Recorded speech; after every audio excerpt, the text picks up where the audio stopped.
Behind the gates, nuns and desires. Behind the iron gates and towering convent walls, where the world seemed to fall silent, lay a tense, mysterious, and deeply human universe. For a long time, the image of sanctity and purity attributed to these religious institutions served as a carefully woven curtain by the Church to conceal a far more complex and contradictory reality. Beyond Gregorian chants and silent prayers, there were secrets, anguish, and above all, resistance. What really happened behind convent walls? This is a question that has lingered for centuries, challenging official narratives and provoking deep reflections on obedience, desire, repression, and freedom. Monastic life, often idealized as a path of discipline, chastity, renunciation, and absolute devotion, often hid a harsh and silenced truth. Behind high walls and barred windows lived not only devout women, but also conflicted human beings, burdened with fears, desires, and interrupted dreams. Entering the convent, an imposition disguised as a choice. For centuries, joining a convent was not always the result of a genuine spiritual calling. For many women, especially those from noble or influential families, religious life was a social imposition. In a deeply patriarchal society, women's choices were limited: marriage or the cloister. When a family could not or would not pay a marriage dowry, the convent became the alternative. For others, it was a form of punishment for behavior deemed inappropriate by the moral standards of the time. Rebellion, a desire for independence, a refusal to marry, any hint of defiance could mean confinement. Thus, convents became ambiguous spaces, places of prayer, but also centers of social reclusion. Women were re-educated under rules that stripped them of their individuality in the name of obedience and a so-called greater good. Victims of a system blending patriarchy and religious dogma, these women lived under a structure that erased their identities, turning them into silent shadows. Routine and discipline, the austere daily life of nuns, convent life, followed an almost military rigidity. The day began before sunrise, with early morning prayers known as matins. From there, an exhausting cycle of prayers, religious readings, manual labor, and household chores unfolded. Tending the garden, preparing meals, sewing, cleaning sacred spaces, all had to be done in absolute silence, governed by strict rules of behavior and humility. There was no room for leisure, personal expression, or emotional rest. Emotions were to be repressed, desires denied. Individuality was dissolved in the name of religious sisterhood. Every gesture, every word, every glance was watched. Discipline was not merely a practice, but a method of controlling bodies and minds. Knowledge as a form of resistance. Paradoxically, convents were also among the few places where some women had access to knowledge. In a world that largely denied them the right to formal education, certain convents allowed for reading and writing. Even with restrictions, such knowledge became a quiet form of resistance. Reading secular texts was forbidden, and writing was meant to be exclusively devotional. Yet, like all oppressive systems, there were always loopholes. And through those cracks, many nuns found ways to express their deepest feelings, thoughts, and desires. Secret manuscripts were hidden in false walls, letters disguised as liturgical items, and coded poems circulated between cells. In this context, knowledge, however limited, became a flame lit in the darkness of silence.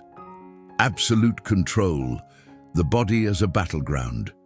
Life in the convent was defined by absolute control. Personal belongings were forbidden. Contact with the outside world was nearly non-existent. The cloister and silence formed the very core of monastic existence. One of its pillars was the vow of chastity, considered essential to religious life. The female body was seen simultaneously as temple and temptation. Thus it was repressed, punished, silenced. Yet desire does not vanish with prayer. Human nature, untamable, always finds a way to surface. Small acts of transgression bloomed amid the rigidity. A childhood keepsake hidden under a pillow, a family necklace tucked away, notes passed through wall cracks.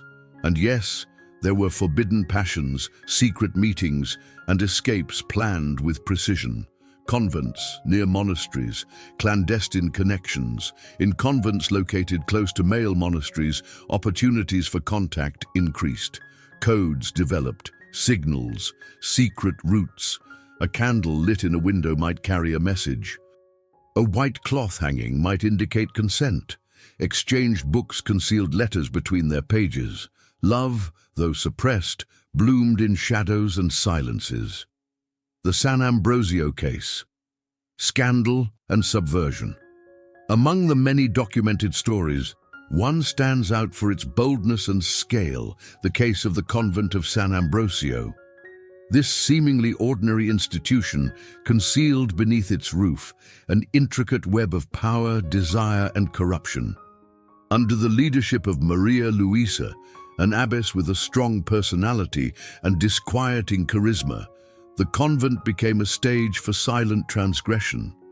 Maria Luisa was everything an abbess was not supposed to be: ambitious, seductive, strategic.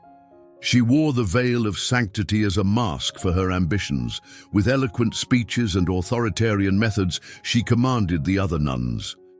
She allied herself with a priest from a neighboring monastery, and together they built a network of influence that crossed walls, documents, and consciences. Under her leadership, parties were held inside the convent. Secular clothing, luxurious food, alcohol, and profane music filled the halls. The cloister ceased to be a place of penance and became a refuge for hidden pleasures. Some nuns, seduced or coerced, joined in. Others watched in silence, immersed in fear and guilt. The scandal came to light when a novice escaped the convent and reported the activities to the local inquisitors.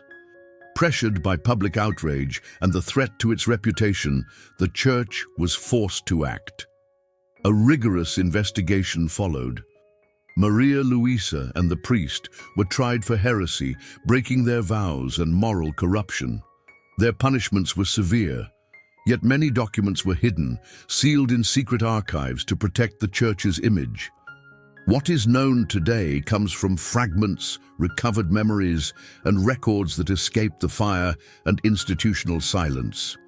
More than scandals, portraits of human resistance.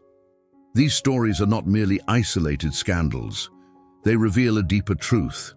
Even under the harshest repression, the human spirit finds ways to resist.